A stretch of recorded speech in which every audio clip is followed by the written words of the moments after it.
చూస్తారని ఇవాళ మీ మిత్రుడు మోతిలాల్ నాయక్ ఆయన దాదాపు 5 రోజుల నుంచి ఆమరణ నిరాహార దీక్ష చేస్తా ఉన్నాడు. ఎందుకు ప్రభుత్వం పట్టించుకోవట్లేదు ఏం చెప్తారు? ఏదైతే వీళ్ళు అధికారంలో రావడానికి ఏదైతే వీళ్ళు హామీలు ఇచ్చిండ్రో ఆ హామీలు మేము అడుగుతుంటే ప్రభుత్వం పట్టించుకోవట్లేదు. వాళ్ళు హామీలు ఇచ్చారు, మేము క్యాలెండర్ ప్రకటిస్తామని, వాళ్ళు మెగా డిఎస్ఏని ప్రకటిస్తామని చెప్పారు. మేము వచ్చిన తర్వాత 2 లక్షల ఉద్యోగాలు ఇస్తామని చెప్పారు. వీళ్ళ గవర్నమెంట్ వచ్చిన తర్వాత 6 నెలల్లో వచ్చిన నోటిఫికేషన్లు 2 మాత్రమే. 5,000 పోస్టులకి గ్రూప్ డిఎస్సి, 60 పోస్టులకి గ్రూప్ 1 మాత్రమే వేసిర్రు. ఇంతవరకు ఒక్క నోటిఫికేషన్ వేయలేదు. ఇంకా 6 నెలల టైం ఉంది. 2 లక్షల ఉద్యోగాలు భర్తీ చేసే యోచనలో లేదు. మేము ఇప్పుడు అడిగేది ఏంటంటే, మీరు ఇచ్చిన హామీలు, మీరు క్యాలెండర్ ఇస్తామన్నారు, మీరు గ్రూప్ 2లో పోస్టులు పెంచుతామన్నారు, మీరు గ్రూప్ 1లో రేషియో పెంచుతామన్నారు, మీరు మెగా డిఎస్సి వేస్తామన్నారు. ఇంతవరకు అది ఏది అమలు కాలేదు. మేము ఇప్పుడు పోయి 2,000 పోస్టులు కలపమంటేనే కలపనేళ్ళు, మీరు 2 లక్షల ఉద్యోగాలు ఎట్లా చేస్తారు? ఈరోజు మా విద్యార్థి నాయకుడు మోతిలాల్ ఇక్కడ అమరణ దీక్ష చేస్తున్నాడు. ఆయన ఆరోగ్యం క్షీణించింది. ఇప్పటికైనా గవర్నమెంట్ స్పందించి ప్రకటన చేయాలి.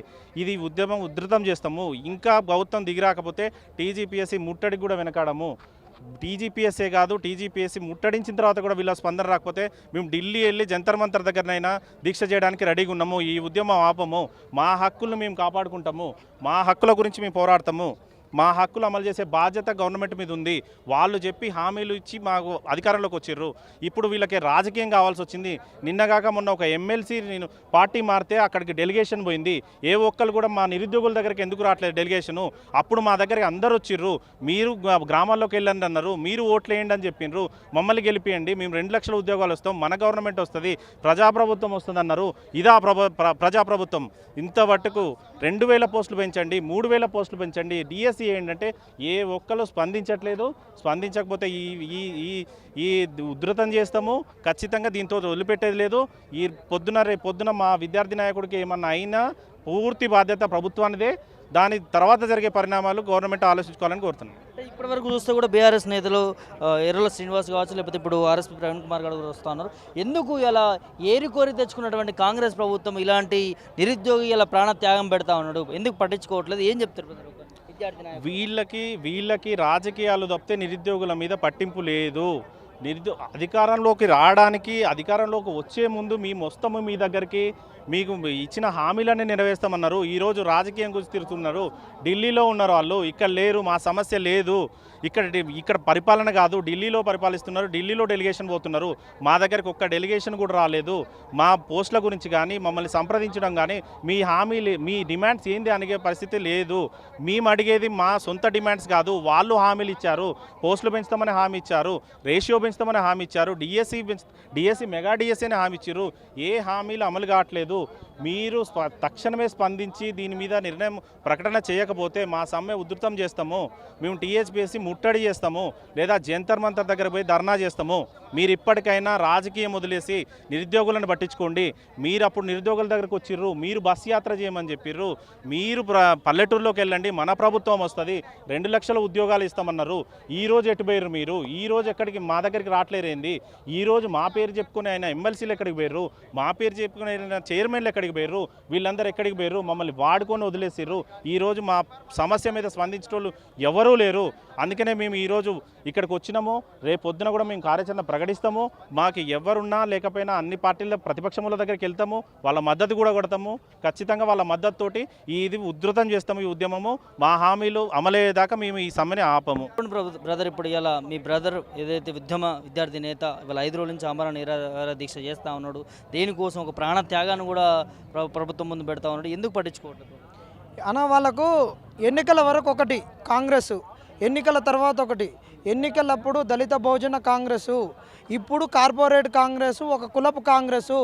జీవన్ రెడ్డి తన పదవికి, ఆయన పదవి కూడా పోలేదు. ఆయనకు ఒక కాంపిటీటర్గా ఒక పార్టీలోకి వస్తుండనగానే ఆయన అతలాకుతలం చేస్తే కాంగ్రెస్ అందరు పోయి ఆయన ఇంట్లో జమ అయ్యారు. ఆ ఢిల్లీ నుంచి అధిష్టానం వచ్చిర్రు. ఆయనకు 80 ఏళ్ళు వచ్చినాయి. మరి ఆయన పోతే ఏం కాదు. మరి అదే ఒక వ్యక్తి ఎవరు పోయిర్రు?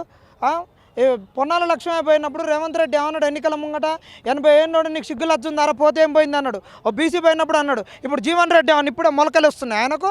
ఇప్పుడే ఏమన్నా వయసు అయినా? ఇప్పుడే ఆయనకి ఏమైనా పెళ్లి చేస్తున్నారా? పిల్లని చూస్తున్నారా? ఆయనతోటి ఏమన్నా నోరుకుద్దా కాంగ్రెస్కు? మరి ఆయనను ఎందుకు అనలేదు? ఈడు ఇక పెళ్లి కాలేదు, ఏది కాలేదు. ఈడు చస్తుంటే ఈయన దగ్గరికి ఎవడు ఎందుకు రావట్లేడు? అంటే ఈడు ఒక గిరిజనుడు, ఇంకెవరు లేడు, ఇంకే పార్టీ లేదు, ఏ కులం, ఈడు ఏమన్నా కులం వాడు కాదు, ఏది కాదు, ఇసిరేసినోడనా? వీళ్ళకి అంతే ఉంటుందన్న. ఎవరికైనా కానీ మాలాంటి వాళ్ళు నిజాయితీగా నిజాలు మాట్లాడితే మాత్రం ఇక అందరికీ ఏదో చిచ్చు పెట్టినట్టు అంటారు. ఏదైనా ఇప్పుడు మేము కూడా చదువుకున్నాం, ఇప్పుడు మేము కూడా గ్రూప్ 2కు గ్రూప్ 3కి గ్రూప్ 1 చదువుకుంటారుగా, సివిల్స్ చదువుకునే దాంట్లో సోషియాలజీ అన్నీ చదువుకుంటారు కదా, కులాలు మతాలు అన్ని సమాజంలో ఎట్టుంటాయో తెలుసు కదా. మొన్న కూడా సివిల్స్లో కూడా క్వశ్చన్ మెయిన్స్లో అదే అడిగారు, ప్రిలిమ్స్లో కూడా అడిగారు, న్యూ డైమెన్షన్స్ ఆఫ్ క్యాస్టిజం అన్నారు. ఇప్పుడు ఇది ఒక రకమైనటువంటి కుల వివక్ష కదా, మరి ఆయన పానం కాదా? మొన్నటి వరకు అందరూ ఏమన్నారు, మాదంతా నిరుద్యోగ జాతి, మా కులము నిరుద్యోగ కులము, మా రక్తం నిరుద్యోగ రక్తం అన్నారే. మరి ఆ రక్తాలు ఆ కులాలు అన్నీ ఎక్కడ పోయినాయి, ఏడబడినాయి? మరి వీళ్ళకి పదవులు రాగానే అన్నీ అయిపోయినాయా? ఇదేంటంటే ఒక వివక్షనే, ఒక రకమైన వివక్షనే. ఇదే ఇంకొక ఆయన ఒక రెడ్డల పొరగాడ ఇంకొక పొరగాడ కూర్చుంటే రాకపోదురా?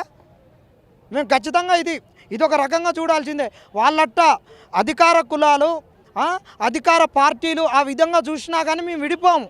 కానీ ఈ వివక్షను వాళ్ళకు చూపిస్తున్నాం అంటే పార్టీకి చూపిస్తున్నాం, అధికార పార్టీకి చూపిస్తున్నాం. కానీ వాడు చూపించినంత మాత్రాన మేము నిరుద్యోగులు ఇట్లా మేము చీలిపోం, మేము కలిసే ఉంటాం. కానీ వాళ్ళకు మాత్రం చెంపపెట్టి కొడతాం. ఎన్నికలలో వాళ్ళకు వీళ్ళు ఏ రకంగా చూపిస్తారో అదే రకంగా వాళ్ళకి బుద్ధి చెప్తాం. ఓవరాల్గా మీరు మొన్న మహాధరణ నిర్వహించారు, సీఎం ఆఫీస్ కూడా వేరు, అన్ని చోట్ల తిరుగుతూ ఉన్నారు, మంత్రులను కలుస్తూ ఉన్నారు, ఎమ్మెల్యేలను కలుస్తూ ఉన్నారు, చివరికి ఆమరణ నిరాహార దీక్ష కూడా చేస్తూ ఉన్నారు. ఎందుకు ప్రభుత్వం పట్టించుకోవట్లేదు? ప్రభుత్వానికి ఏం చెప్తారు? వాళ్ళకి ఏం లేదు, ఇప్పుడు ఓట్లు అయిపోయినాయి, ఓట్లు ఉంటే మా అమ్మటి వచ్చేటోళ్ళు, ఆల్జిబ్రా ఈక్వేషన్ చెప్పేటోళ్ళు, 30 లక్షల నిరుద్యోగులు 30 లక్షలు ఇంటూ 4 ఇంట్లో ఉంటే 1,20,00,000 ఓట్లు వన్ సైడ్ పోలరైజ్ అయితే మేము ఖచ్చితంగా గెలుస్తామని చెప్పేటోళ్ళు. ఇప్పుడు ఎన్నికలు అయిపోయినాయి కాబట్టి అలా మ్యాథమెటికల్ ఈక్వేషన్స్ అన్నిటికీ ఫుల్ స్టాప్ పెట్టిర్రు. ఎన్నికలు ఉంటే మా దగ్గరకు వచ్చేటోళ్ళు, ఎన్నికలు లేవు కాబట్టి ఇప్పుడు మా అవసరం వాళ్ళకి లేదు.